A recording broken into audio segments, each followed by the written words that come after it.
It is 10:01 and people are still coming in, but I think we have a good number already. So we'll say good morning and welcome to all of you who are joining us this morning. A special welcome to Reverend Nadia Bolz-Weber, who is joining us to talk about a very favorite topic of hers, sin and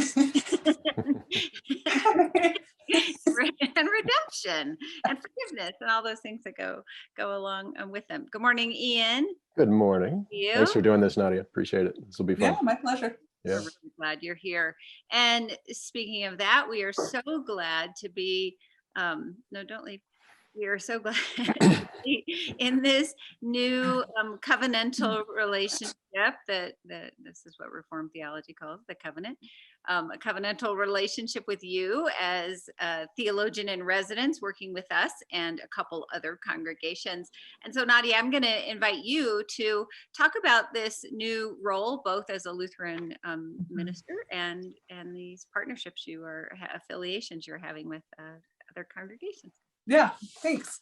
So when I left House for All Sinners and Saints a couple of years ago, my bishop really sort of recognized, he considered me a called and sent public theologian of the Synod, but my denomination, that's not a position. And so you have to have a letter of call from either an ecclesial body or a church to remain on the clergy roster. So it took us a couple of years because the whole Conference of Bishops had to approve my letter of call, but I do have one now. I'm called to serve as the pastor of public witness, and my letter of call is from my bishop's office from the Synod. And when we were writing it up, he kept saying, look, in the Lutheran tradition, in order to have a letter of call, you have to be doing word and sacrament ministry. And he said, where are you doing that? And I go, well, I have 3 congregations that I sort of regularly preach at and show up at worship several times a year. And so in the letter of call, we wrote a description of what was rather than create something new. And so what is that I have, I preach regularly and sometimes do classes at Montview Presbyterian, at St. John's Episcopal Cathedral, and at New Beginnings, which is the Lutheran congregation that meets inside the walls of the women's prison.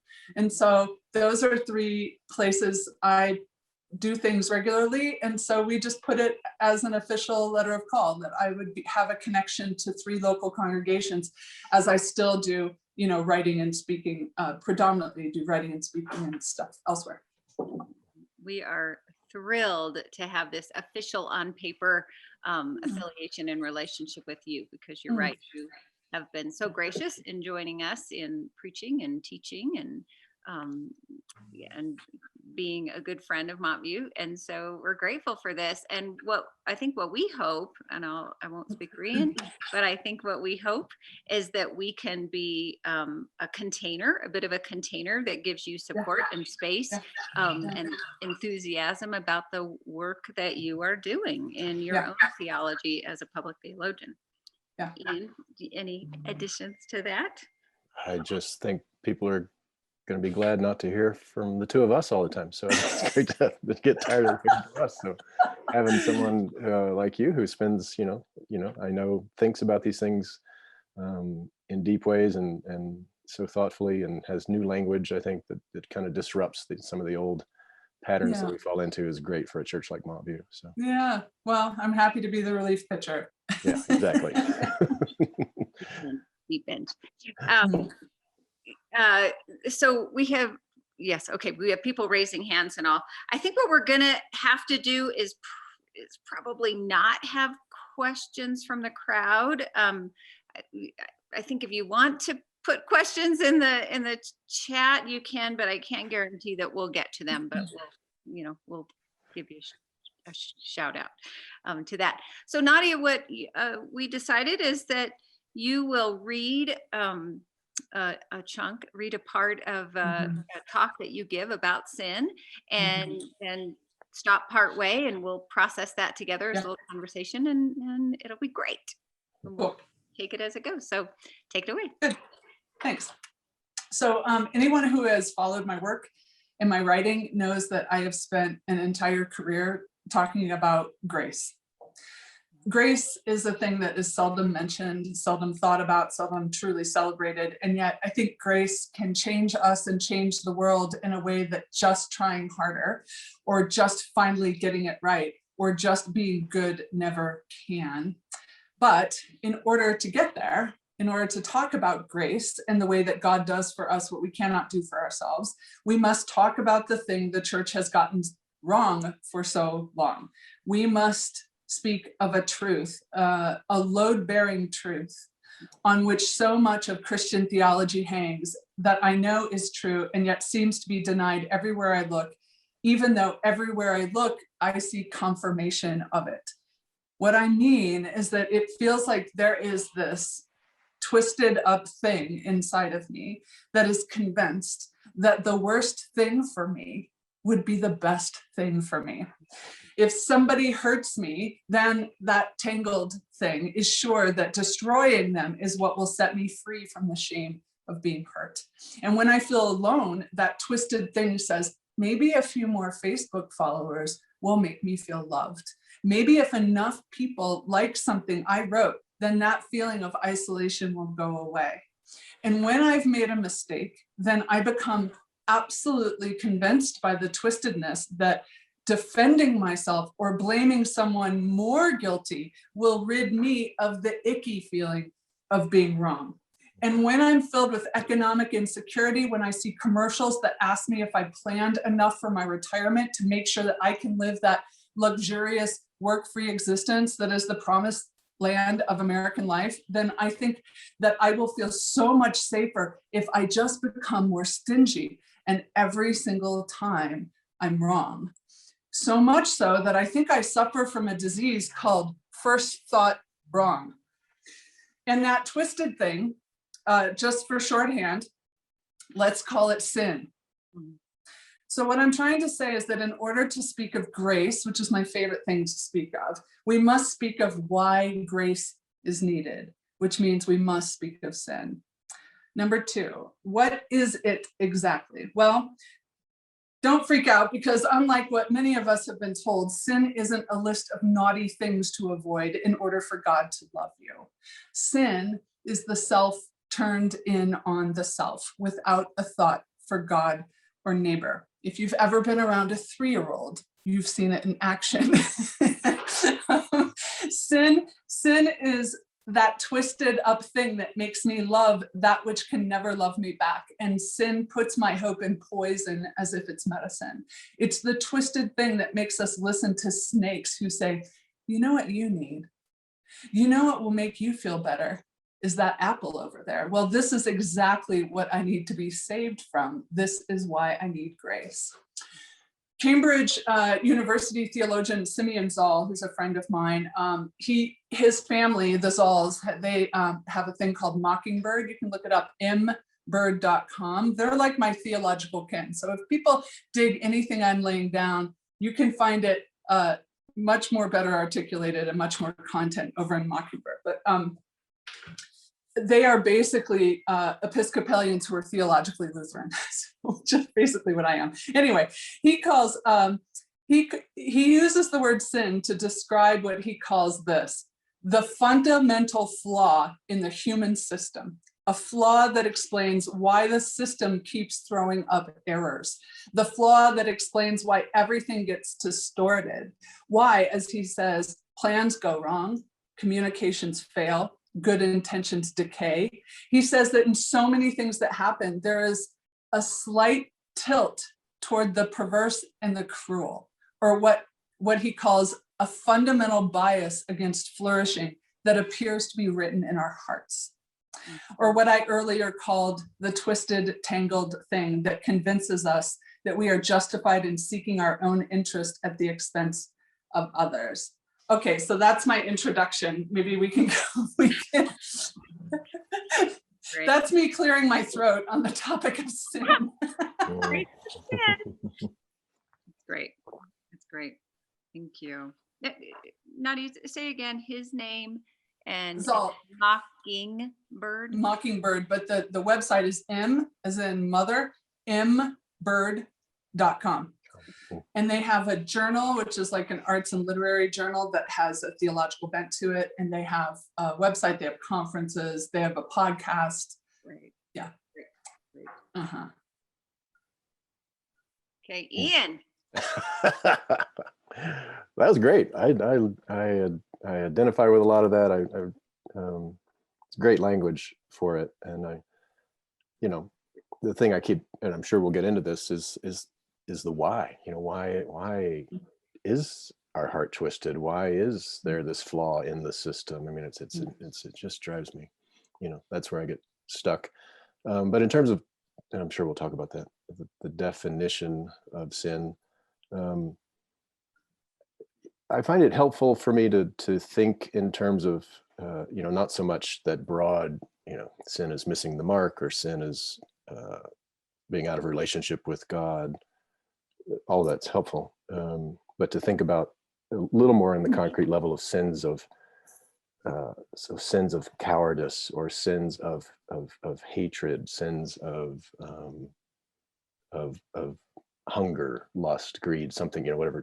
There's different kind of ways into that, or different ways that twisted part shows up, I suppose, that are very different from each other. So, some act of violence that comes out of a hatred, out of an anger or something, but is different than not standing up for some justice issue, the cowardice, that keeps us from standing up for something. And that helps me drill down a little bit to, oh yeah, boy, I do this all the time, and it shows up in different, in little ways. When I don't, when I buy something and don't tell my wife that I bought it because I'm embarrassed that now there's that shame, little thing.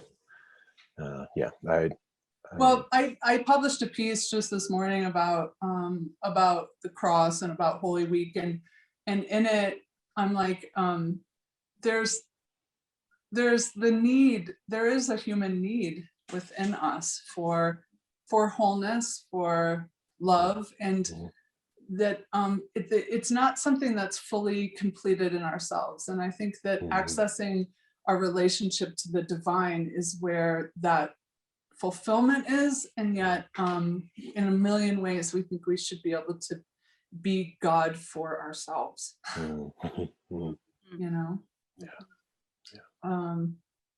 I did. Okay. So here's some, or Clover, do you want to jump in? Well, all I was gonna say, when if we talk about the fundamental flaw, and that resonates with me, kind of the fundamental bias, I can't remember how you said it or Simon said it, the fundamental bias to ruin things or to mess things up. Like, what is this impulse that always breaks things down, separates us from others? So is that what we would call original sin? Is that the traditional term for that? And so, which we don't talk much about in liberal circles, right? We talk about original goodness. So what does that mean? What does that mean? Well, I think the term original sin, we just have to acknowledge where it originated, which is not in the Bible, but in Augustine. So that there's so much that we attribute to scripture or to God that is actually just a dude who had his own hangups. Theology, honestly, had some great stuff to offer, but also not the word of the Lord. And so that concept is so deeply, deeply flawed, but also been incredibly weaponized against people. So I tend to reject the premise more than anything when it comes to the idea of original sin. Is it escapable? Is the flaw escapable? No, I don't think it's escapable. But I think the thing that people get upset about with original sin, they look at babies and they're like, that baby hasn't committed adultery. They're like, why are you calling that baby a sinner? It's just. And again, you say, have you had a 3-year-old? Exactly. I know. They're pretty turned in on themselves. If we're gonna. Oh my God, I didn't believe in original sin until I had a toddler, and then I was like, no, we are a broken, corrupt people desperate for salvation. But okay, let me get into this part, because it talks about how we've conflated moralism, sin and moralism. Okay, this is part 3. I'm sometimes asked if such and such behavior is a sin. Is it a sin to be gay? Is it a sin to live with your girlfriend? Is it a sin to smoke cigarettes? The eager, the frightened, and the curious seek out priests to gain reassurance that their list of good behaviors and bad behaviors is current and up to date. It's understandable, since Christianity pawned it off as nothing more than a sin management program, is what was sold to so many of us, as if Jesus came to earth to hand us a moral elimination diet.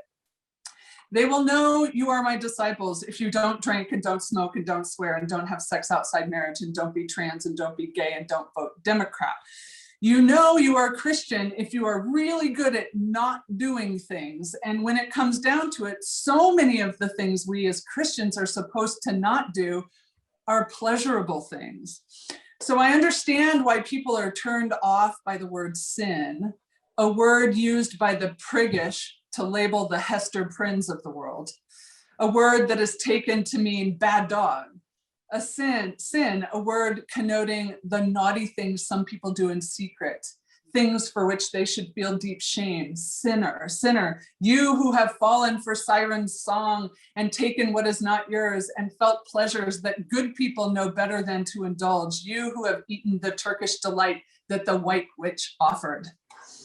In Francis Bufford's book, Unapologetic, which I read every year, one of my favorite books, he suggests the way people use the word sin is as a substitute for indulgence or enjoyable naughtiness. But he rightly says that the way he uses the word sin is not to mean yummy transgression, but that sin is simply, and out of respect for you, I will edit this, the human propensity to F things up. Right. This is his definition of sin, and it's the one that I have found to be the most accurate. It's not an inspirational idea. It does not fill us with a warm feeling of optimism. And there's so much that colludes to keep us from the truth that the human propensity to F things up is just part of our nature. There is a cadre of high self-esteem, self-help, power of positive thinking, purpose-driven drivel brokers to cash in on our reluctance to admit we as humans have an inescapable propensity to F things up. But I argue that it is not depressing to say we cannot save ourselves from this state under which we live. It's not depressing to say I am in bondage and cannot free myself. What's depressing is to be convinced I could save myself. I could untie the bonds of my human propensity to F things up, the thing that results in broken relationships and hurt and harm and despair in my life. I could do it. I just haven't managed to quite pull it off yet. That's depressing.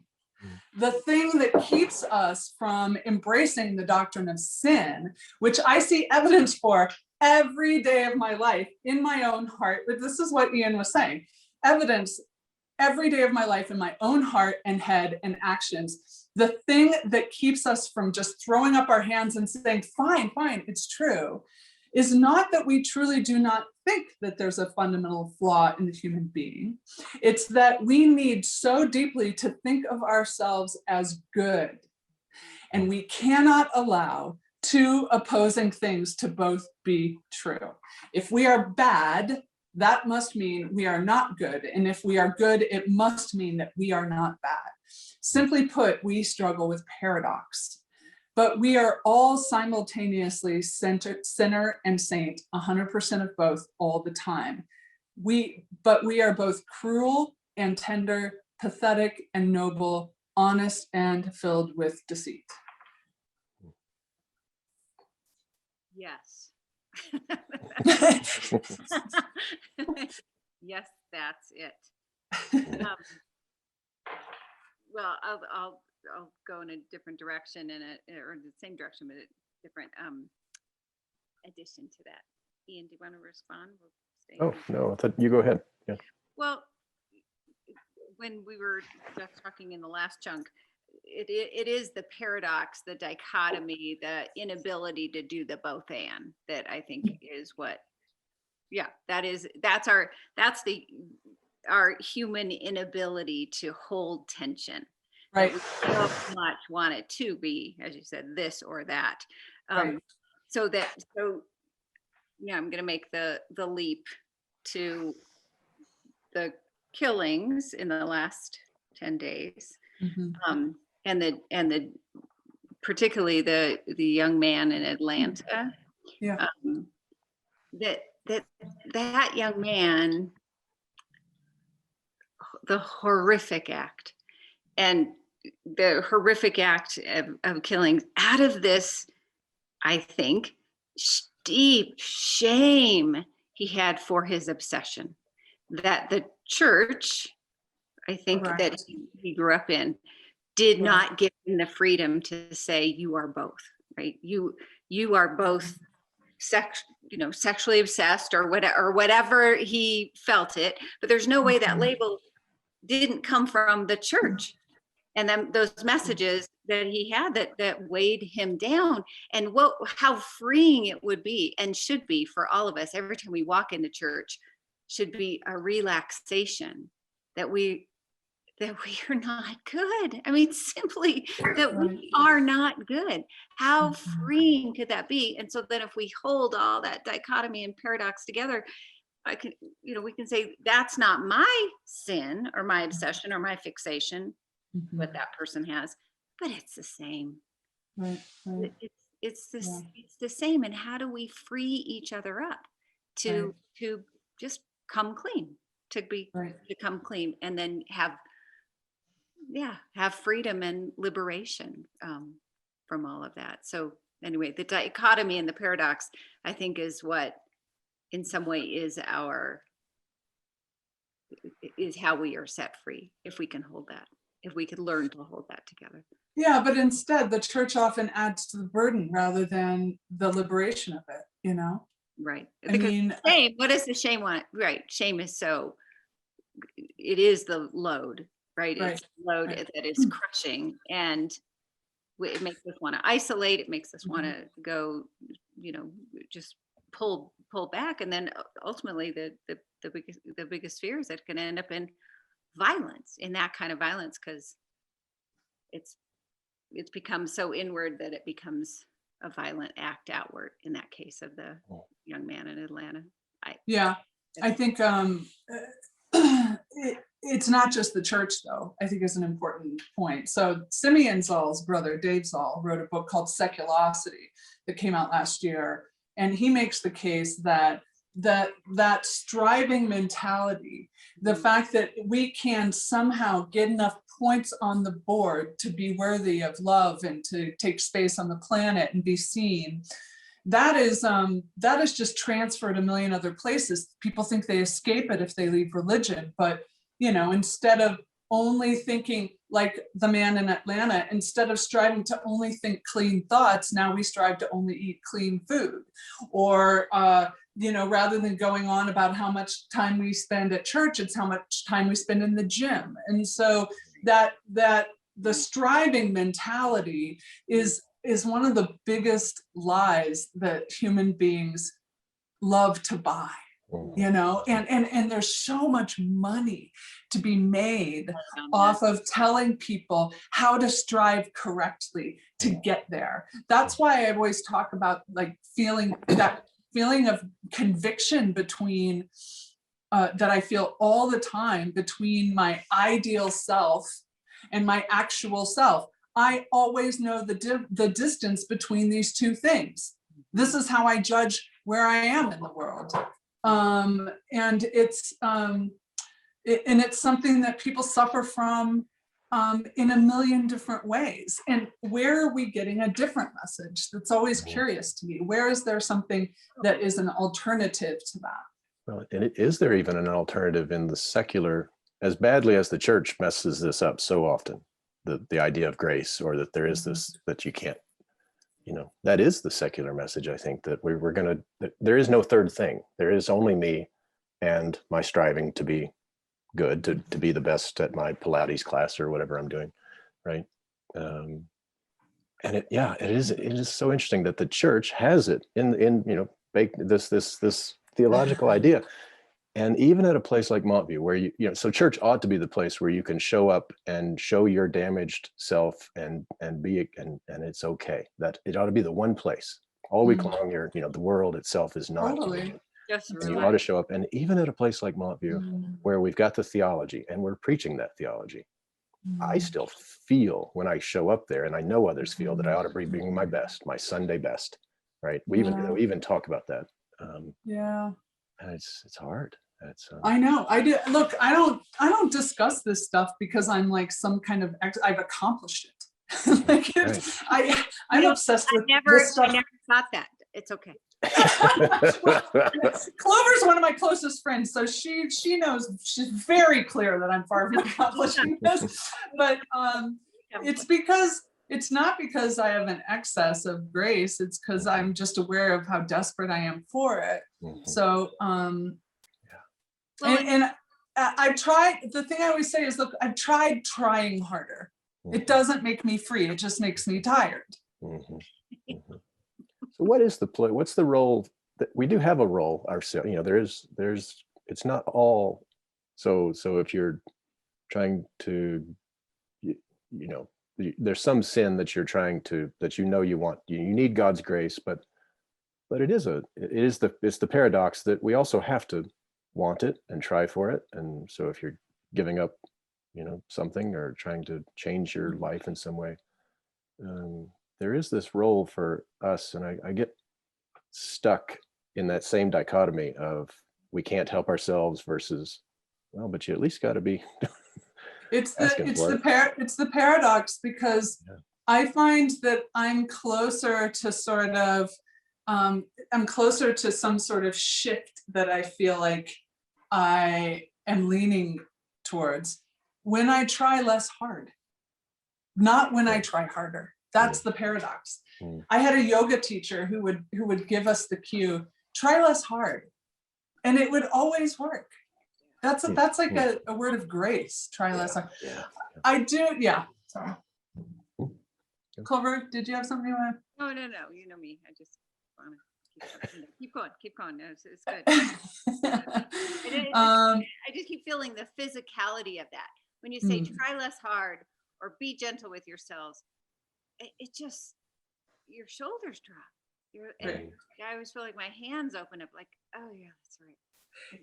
It allows you to be carried on something rather than have nothing at your disposal but self-propulsion. I mean, I think like in the most basic way I can think, to me, spirituality for me as Christian is connected to knowing my source and knowing that it is available to me, and that I have a connection to this divine source that created me and brought me into the world, the same source to which I will return when I die. And that is the most basic way I know to speak of these things. But it's not just where I came from and where I will return. It is always available, present. It's not just my source, it's my resource, And so when I don't have enough, when I don't have enough compassion to be the kind of person I want to be in the world, it's okay, because I can draw from the source of compassion to access more. And so that's grace to me. It's the fact that it's available. That's why I keep saying I think my next book is going to be called You're Not Enough. It's going to be an anti-self-help book. You're not enough. You're not okay, and I'm not okay. Yeah, you're not okay, I'm not. You're not enough. Everyone relax. There is enough. Oh my God, doesn't have to be you. Like, everyone relax, It is hard to believe that. And so it is so surprising when you go, I could pray. Like, I can pray right now. You feel like you need to muster whatever the grace is, or the compassion, or the moralism, or be the high person. It's like, I don't have to do this on my own. But I forget. I just forget. Oh yeah, prayer and that well of grace is available to me. Well, and what you're talking about is the feeling, experiencing, being in the moment with this relationship with God. It's always about getting back to this relationship rather than these moral, marks that I'm going to hit.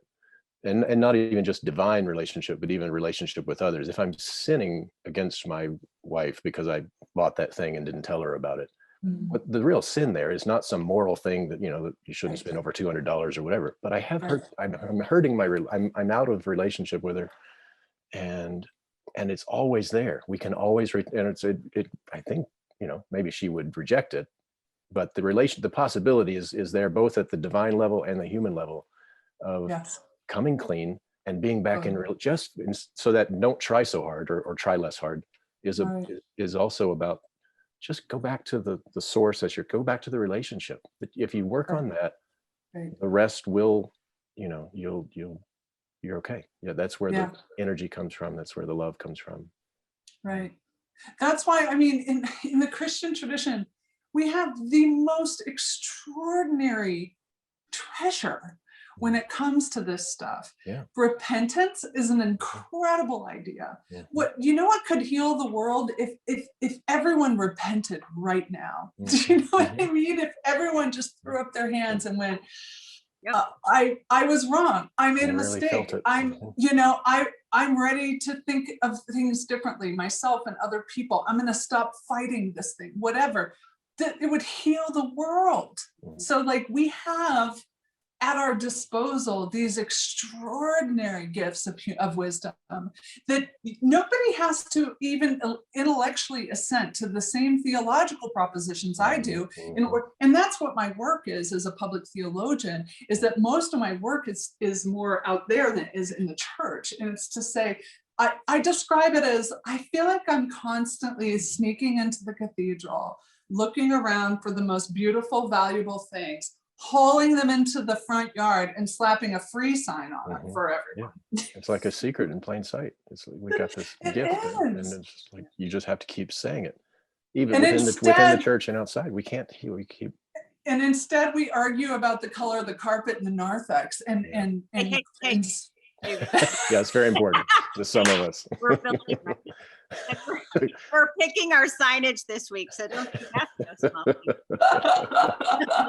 Well, get back to me after the sign's picked out.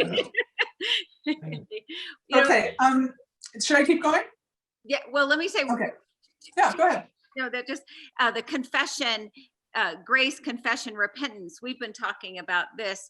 God bless the Presbyterians. We've been talking about it in relation to racism, anti-racism, white supremacy, and saying that the cycle of release is confession. Well, the grace to have the ability to be self-aware and stop denying that we are racist, or we live in a system that is racist and white, the value white supremacy. So if we can just confess it and then repent and say, I'm going to, we're going to resolve to think about this differently. And there's no shame in it. And you don't have to guilt, shame, blame. You just have to confess and repent and allow grace to work. And then we'll be right back where we were and we'll be that cycle again. And that's what, and we're in it together. We don't have to beat each other up about this. Yeah, but again, back to what I'd said earlier in the lecture, the hugest stumbling block is our need to think of ourselves as good. And I understand that because, I did an event for white co-conspirators type thing with the Scarrett Center at a Methodist center last weekend. And just talking about from my own stories, because I'm not like some kind of expert about this, but that one of the things that has been humbling for me over the past few years is that, I was not raised in an overtly racist home at all. I mean, it was very clear in all the messaging my whole life from my parents was that that racism was a sin. I mean, it was very clear, right? Mm-hmm. And because of that, because I came from this, there was a sort of liberalism, a thread of liberalism. My grandfather was a card-carrying member of the NAACP in Detroit in the 60s. So I'm like, no, man, I come from a family that knows this. I thought I knew things. Mm-hmm, mm-hmm. I thought I was one of the good white people. Mm-hmm. And coming to having the awareness all the time right now of things I don't know, I never saw that were always there, ways that I am complicit is unbelievably humbling. Yeah. And because I would rather maintain me being personally convinced of my credibility that I already know things. And so having to protect the idea. So what happens when people say, well, that's racist, they're like, oh no, I have a Black grandchild. I can't be racist. Well, that has nothing. Okay, maybe you're not a bigot, but that's, and so there's that roadblock, is our need to think of ourselves as good, which I actually get into for this next part. So here, I'll do this part. All right, number 4, systemic sin and blame. And here I'm talking about Simeon Zoll again. He teaches in the UK. He's American, but he teaches in the UK. And in a lecture he gave at the Mockingbird Conference in 2017, he talked about his own struggle to express to his students, it's not a religious university, it's a secular university, explain to his students the Christian understanding of sin as being a state in which humans exist. He claims that even when saying that Christianity has a way of discussing big complex evils like racism, sexual harassment, misogyny, environmental degradation, Wall Street greed, even when saying that these systems are sinful by nature, his students balk. Not that we might call it as such, but that they tend to see these issues as a result of what other people do, not as a result of what they do. It seems to me that the issue of blame is a real roadblock to embracing a more robust doctrine of systemic sin. The issue of blame is two-pronged one. One, we simply cannot allow for the fact that we are involved in the harm that comes from a sin if we did not actively choose it.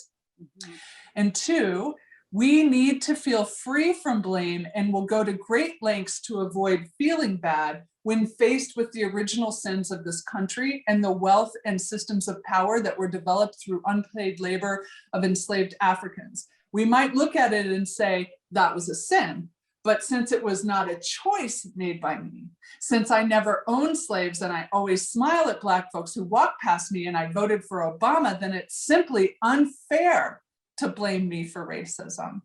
But while there are things in the world that cause harm, like depression, addiction, sexism, if we actively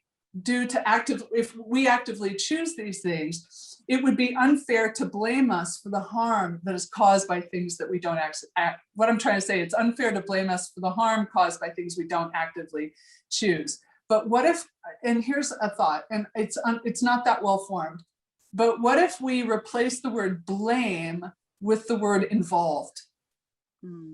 So Simeon Zoll, so meaning like, am I blamed for the fact that there's this original sin? No, but am I involved in it? Yes. And I think that's helpful for people. So Simeon makes the claim that when his students, which he admits are, when he talks about his students, they're just a stand-in for modern people. When they hear someone describe the idea that human beings are fundamentally flawed in a very deep way, seeking our own best interest over that of others, and for reasons that run at the core and not just the periphery of our nature, and that we're liable for judgment for this, what they actually hear is it is right to judge people for their flaws rather than have compassion on them. Or even, I think I'm better than other people and have the right to judge them. And Zoll says the doctrine of sin sounds to them to be a violation of their morals. It encourages judgment and repression and not accepting people as they are. But he argues that even still, and this I find interesting, he claims that sin is hiding in plain sight, that much of what we politely call cognitive bias is in fact a scientific language for empirically verifiable, hardwired biological facts of human selfishness and irrationality, in other words, sin. So there are over 200 forms of cognitive bias, which have been verified, but here's just two. One, it's called the fundamental attribution error. Namely, we tend to attribute good things that happen to us to our own efforts and bad things to external forces. And we do exactly the opposite when we explain why something happened to someone else. It allows us to maintain that we are indeed good and that they are not. We used to, as theologians, just simply call that sin. The second one is a cognitive bias, is perhaps the most familiar to many of us. It is the tendency to only allow in information that confirms what you already believe to be true. We believe ourselves to be such rational creatures, and yet why is it that I simply cannot bring myself, despite all the evidence otherwise, to look at the data and find that there is something positive about the Trump administration, for instance, right? If there was anything for myself, my own personal politics, my cognitive bias absolutely prevents me from allowing for the idea that anything positive could have possibly come out of the previous administration, which is statistically impossible. That's not even possible. And yet my brain won't allow it. My brain skips over any evidence that would prove positive and instead sees only that which supports the negative. So. Sorry, I'm jumping in there again. This is how this extrovert works. Sorry. It reminds me of what we've hear about the impact versus intention, right? Impact versus intention. And when we say something that hurts someone else, we say, that's not what I intended. I didn't mean to do that. You just had the impact. That was your thing and you felt the pain of that, but I didn't mean to. But when someone else hurts us, we assume their intention was to hurt us, not that the impact hurt us, but actually we have the bias that thinks they were intentional about hurting us. But we defend ourselves, that we say, that wasn't my intention. It was just Okay, so that's the personal part, right? That's our personal sin, and that's how it demonstrates. Then we can see it demonstrated in a big way systemically. Yep. So for so long, women had to endure a barrage of sexual harassment in the workplace. Pretty much almost anywhere you worked, it was just allowed. It didn't matter how it affected you. If the man who was your boss said, I didn't mean that, I didn't mean to make you uncomfortable, I didn't intend it, and you said, but it didn't matter. And so that is a huge sin in a systemic way. Now the pendulum has swung over to the other side after the Me Too movement. And now people are saying it absolutely never matters what you intended. The only thing that matters is the subjective experience of harm. And so now that's another type of sin, to say you as a human being and how you're wired and what you intended and what your state is absolutely can never factor into how I assess you as a human being. So there's no room for grace, there's no room for understanding, repentance, forgiveness, mercy, nothing. Cancel. That's interesting. You are saying something that's shaken some narratives right now. I mean, that's a big thing for you to say. I mean, I agree with you, and that is not very popular. No, it's not. And but the case I want to make is that to go off on this tangent more is that what somebody's intention was or was not in no way diminishes the amount of harm that was experienced. So just to be clear, like for you to say I didn't intend the harm does not diminish the amount of harm I experienced. And so I think that's a fairer way of assessing all of this, is to acknowledge no matter what you intended, it will never impact the harm. What it can help do is allow me, when I'm the person who has caused harm, to have a shred of compassion for myself, and then subsequently have a shred of compassion for other people, in the fact that we all do things that harm people when we didn't intend to. I feel like you're bringing up the complexity too of when we sin, what were we thinking? What was our intention?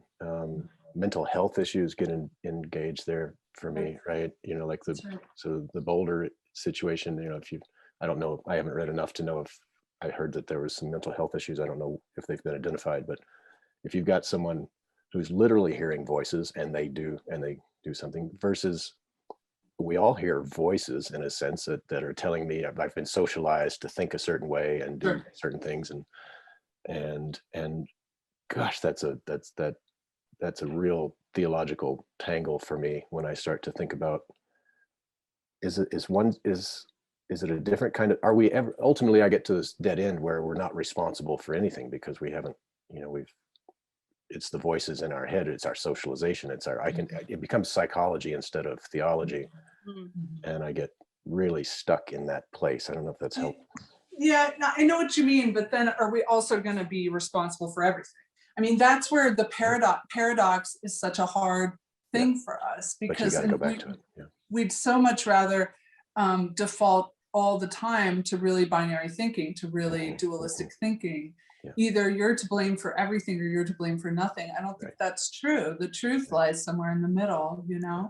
I mean, look, I have a podcast where people come on and tell me horrible things they've done, horrible things they've said, things ways they've hurt other people. And it's to me, it is a radical Christian act to listen with compassion to these stories, listen to them with a fullness, not just that moment, but then to ask, what was going on? What were the other factors? Was different behavior ever modeled for you? What story were you telling yourself at the time that you believed that now you know isn't true? To do that and to say, and what did you learn? And who did you harm? And how are you a different person now? And then to end it with writing a blessing for them. This is, to me, it's one of the most radical Christian things I could possibly do in this moment in time, is to have a space where people can lay down the thing that weighs the heaviest on them, to certainly talk about accountability, amends, forgiveness, all of those things, but then to have it end with a blessing. So to me, that's what I want to get at. Before we end, I do want to read the end about why I think it's so important to take sin seriously. So. Let me mention something real quick then, just before you do that. What you just said, and that process that you go through with folks in your confessional and in with this blessing, points out so clearly the poverty of the justice system and what we don't know how to handle. All that complexity that you just named, that it's not simply I did this, I attended this, what's the situation, what did you grow up with, all that complexity, and then we have to mete out justice, punishment, what in the world, and talk about blessing. That's not even part of the conversation. To think of really getting to a place of healing out of that. I think again, the young man in Boulder is on my mind with that. Like, what do you do? It's not going to bring back those lives. Whatever we do, it's not going. Are we trying to punish? Are we trying to heal? Are we trying to we'll just keep them away from society? The complexity of that, and we just don't know how to respond at a systemic level to it. Anyway, just to keep going, but it's a thought. Yeah. No, I think that's true. I mean, we have a lot of work to do in that area for sure. I mean, I did a video that day, maybe 6:30 in the morning after the shooting, just on Instagram, and I did mention, like, I mean, any of us who have who have experienced grief, have lost somebody. It sounds so trite, but any of us who have lost someone, the grief can be so disfiguring, and it can take so long to process through, and to think of all of these people who now, after this week of violence, each of those people, they have parents, they have siblings, they have loved ones, they have coworkers, they have people who are friends from college, they have the amount of grief that even the death of one person can cause in a year of grief. And that this young man named Noah, who in 2015 was the shooter in Colorado Springs who killed 3 people and then himself, he's the son of 2 people I love. And like, to imagine, all we can think is, this bad, evil person who's done this horrible thing. And I'm not saying that's not a natural thing to think, but like, how can we have a feeling of mercy about their parents? Mhm. Imagine carrying that around your whole life. So, I mean, I just think the Christian faith has to be taken more seriously when it comes to issues of compassion and mercy and forgiveness and reconciliation. This is the gold. And instead we're like, are you having sex before marriage? You know, like somehow that's like, Boom. Right. Yeah. Right. Yeah. Yeah. Okay. Finish your. Okay, what do I have here? Okay, last section is called Why Bother? My concern for having an adequately formed notion of the human propensity to F things up is not to protect myself from the saddening inevitability of disappointment that comes with optimism about human nature. And it's not due to a pathology of low self-esteem. My self-esteem is perfectly intact, even as I detail my sins and failings publicly often. There is really only one reason I will not stop beating this drum, and that is because I'm absolutely desperate for hope. Real hope, not vapid optimism, not wishful thinking, not one more guru whose goodness can make me good, not self-help. I'm desperate for, as Paul writes, a hope that does not disappoint. And I'm obsessed with the terrible power of grace. There is no substitute for grace when it comes to the transformation of the human heart. And where is that transformation happening in our lives and in the lives of those we love? Is it happening in churches? Sometimes, yes. But sometimes churches are nothing more than social clubs, places where lots of people, lots happens, but no one changes, much like the Elks Club with Eucharist. Often, churches are just one more place, as Ian was saying, we have to pretend everything's fine, but there's so much pretending everywhere else. We have to pretend our marriage is better than it really is. We have to pretend we love everything about being a new mom. We have to pretend we're not smarter than our boss. So given this, shouldn't spiritual communities of every variety be about honesty and transformation? This is why I insist that we tell the honest truth about the human propensity to F things up. This is not a truth that we have to fear. We need not fear the truth or deny the truth when knowing the truth is literally the thing Jesus said would set us free. And I want real hope. I want to believe in the transformation of the human heart. And I believe and have seen the ways in which it's possible. And it does not happen by trying harder. It does not come through the will. It comes from the outside, not from our own power, but from a power that's greater than us.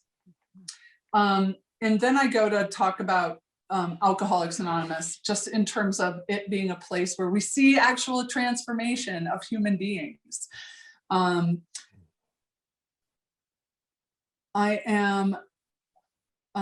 skipping over a bunch here, sorry. Romans 7. Okay, so there's a lot in the Bible I can't relate to, like I've never planted crops, I don't know any fishermen, stuff like that. But one thing has not changed even a little bit, and it's the human condition that Paul explains in Romans 7 when he says, I do not understand my own actions, for I do not do what I want, but I do the very thing I hate. I can will what is right, but I cannot do it, for I do not do the good I want, but the evil I do not want is what I do. Finally, there's something I can relate to. Okay, sorry, I'm going to skip over a bunch of stuff.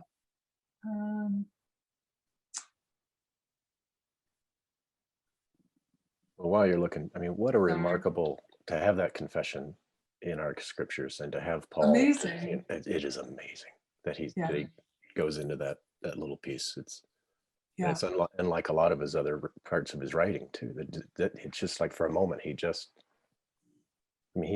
so heady and he's thinking universal, and in that moment for him to just say I can't do what I know I want to do. I keep effing it up. I keep doing it. I mean, look, Paul's a mixed bag like everyone else, right? He's a paradox, just like everyone else. Like he's either like writing the gospel truth that is still true, or he's expressing snotty opinions, like in an arrogant way. Like It's kind of like me, it's like sometimes I nail it and it's gospel, and then mostly it's naughty opinions. Okay, here, I'm going to pick up here. Paul says, I can will what's right, but I cannot do it. Yet the world gives us but one solution to this, which is our will. And as the saying goes, when the only tool I have is a hammer, then all my problems look like nails. And I just pound away at everything. But Jesus Christ tells us to lay down our silly little hammers and let God do for us what only God can do for us. Jesus doesn't say the solution to your problem is to just try harder. And our brothers and sisters in 12-step fellowships can tell us that the freedom we gain from our addictions, and new ones crop up all the time, mind you, but this freedom comes only from admitting that we're a mess, and that, or as Clover said earlier, just confession, and that we're a mess and our will is not going to save us. Believing that God and only God can restore us, which I was talking about as our source and our resource, and then turning our will and our lives over to the care of God. And when confronted with our own sin and addictions, we no longer need to defend ourselves or deny anything, because we no longer live under the tyranny of the will. So there you go. People can look up my thing that I wrote today if they're interested. I think my assistant posted it online on like social media, where I talk about why all of this is ultimately good news for us. Say a word about absolution, because you use the word freely, and talk about a radical act. You've said we don't get that at our yoga class. Right. So to confess, you repent, and our liturgy, our favorite confession is, I do what I know I shouldn't, and I don't do what I know I should. I mean, there it is, right there. Right. But what is absolution then? What is absolution? So I think absolution to me is an external word that frees us from the burden of thinking that our sin is the last word. It's not the final word. It's saying that everything is redeemable, that God is the greatest composter in the universe, that all of it can be turned to better, can be turned to good, we can be freed from it. We don't have to carry it around.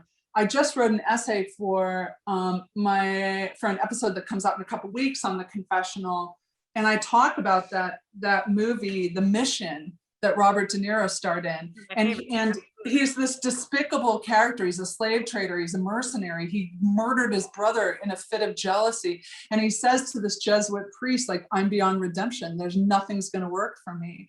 And the Jesuit gives him penance, and he has to carry in this cargo net behind him, attached to him, all of the trappings of his past, weapons and armor and gold. And he has to carry this. And it's such an easy metaphor for the shame that we have about our mistakes, about all of the things that have resulted from our own propensity to F things up, from our own fundamental flaw.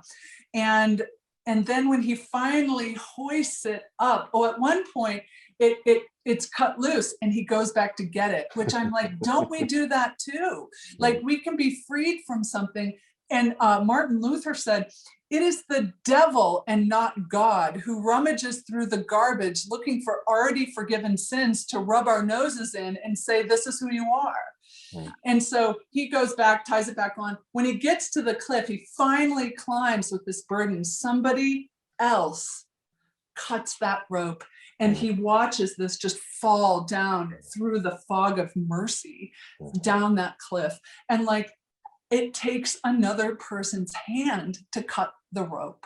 And so to say to somebody, I think you've already been forgiven of all of that. Like, you're forgiven. It's such a powerful statement. And we need to remind each other of this. This is Christian vocation, to remind each other that that streams of mercy, never ceasing, are always available. And as ministers, we have the privilege and deep humbling honor to be able to say those words every Sunday in that collective way.